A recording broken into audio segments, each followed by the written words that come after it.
தமிழ்நாடு முழுவதும் மிகப்பெரிய ஒரு எதிர்பார்ப்பு இளைஞர்கள் மத்தியில் இருக்கிறது.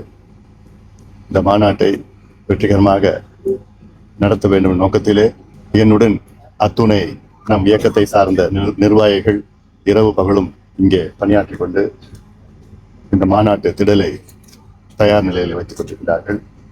வேகமாக வேலைகள் நடந்து கொண்டிருக்கிறது. இந்த மாநாட்டினுடைய நோக்கமே சமூக நீதி அடிப்படையில் இந்த மாநாடு. சாதிவாரி கணக்கெடுப்பு மாநில அரசு நடத்த வேண்டும், மத்திய அரசு நடத்துவோம் என்று அறிவித்திருக்கின்றார்கள். அதற்கு மருத்துவர் ஐயா அவர்கள் சார்பிலும் பாட்டாளி மக்கள் கட்சி சார்பிலும் பிரதமர் மோடி அவர்களுக்கு எங்களுடைய நன்றிகளையும் வாழ்த்துகளும் தெரிவிக்கின்றோம். மருத்துவர் ஐயாவுடைய 45 ஆண்டு கால கோரிக்கை அது, போராட்டம் அது. எத்தனையோ பிரதமர்களை மருத்துவர் ஐயா அவர்கள் சந்தித்தார்கள்.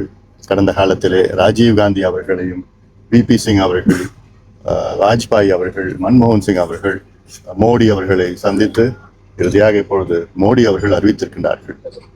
அது போதாது எங்களுக்கு தமிழக அரசு ஜாதிவாரி கணக்கெடுப்பு சர்வே, இந்திய புள்ளிய விவரம் சேகரிப்பு சட்டம், இந்தியன் ஸ்டாட்டிஸ்டிக்கல் ஆக்ட் 2008 படி சர்வே எடுக்கணும். சர்வே எடுத்தால்தான் தமிழ்நாட்டில் உள்ள பின்தங்கிய மக்கள் முன்னேற முடியும். உதாரணம், இடஒதுக்கீடு பெறுகின்ற மக்கள், அதாவது தமிழ்நாட்டில் 377 சமுதாயங்கள் இடஒதுக்கீடு பெறுகிறார்கள். அதாவது 69 விழுக்காடு இடஒதுக்கீடு பெறுகிறார்கள். அதில் MBC 20%, BC 30%, SC 18%, ST 1%. எங்களுடைய நோக்கம் என்னன்னா, இந்த 69% இடஒதுக்கீடு பெறுகின்ற மக்கள் யாருக்கு கிடைக்கல, யார் அதிகமா தட்டி செல்கிறார்கள், யாருக்கு இன்னும் போதல, யாருக்கு சுத்தமா கிடைக்கல, இது தெரியணும்னா மாநில அரசு தான் கணக்கெடுப்பு நடத்தணும். மத்திய அரசு கணக்கெடுப்பு நடத்த முடியாது. மத்திய அரசு நடத்துகின்ற கணக்கெடுப்பு ஒரு மேக்ரோ லெவல். தமிழக அரசு எடுத்தால் அது மைக்ரோ லெவல். அதாவது மத்திய அரசு ஜாதிவாரி கணக்கு நடத்தினா அது வெறும் 5 கேள்வியோ 6 கேள்விகள் தான் கேட்பாங்க. மாநில அரசு, தமிழக அரசு எடுத்தால் கிட்டத்தட்ட 70 கேள்விகள் 75 கேள்விகள் கேட்கணும். தெலுங்கானால 75 கேள்விகள் கேட்டிருக்காங்க. 56 முதல் கேள்விகள், 19 துணை கேள்விகள். அது கேட்டு அத்துணை புள்ளி விவரம் சேகரிச்சா அது மாநில அரசு தான் பண்ண முடியும்.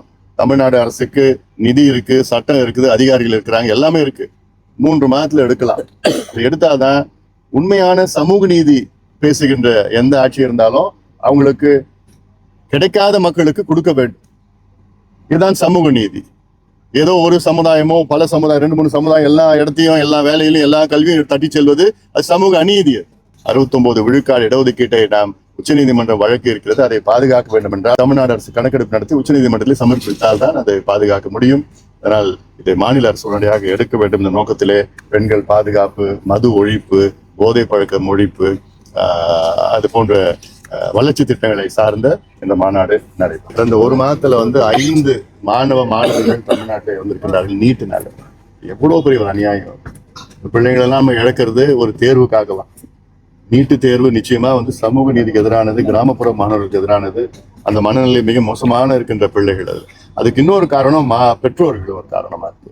பெற்றோர்கள் கொடுக்கிற அந்த அழுத்தங்கள் ஐயோ நான் நீட்ல பாஸ் பண்ணலாம், அப்புறம் எங்க அப்பா அம்மாவுக்கு பதில் சொல்லணும்னு அந்த ஒரு பயத்திலையும் இது போன்ற இந்த பருவத்துல, பள்ளி பருவத்துல தற்கொலை செய்கின்ற மனநிலைக்கு தள்ளி செல்கின்ற அந்த போக்கு நிச்சயமா இருக்கக்கூடாது. தேர்வு என்றால் அந்த மாணவர்கள் ஃப்ரீயா போய் படிச்சுட்டு போய் எழுதிட்டு வரணும். ஆனா நீட் என்பது அகற்ற வேண்டும். பாட்டாளி மக்களின் கொள்கை என்னன்னா நீட்டு தேவையில்லை.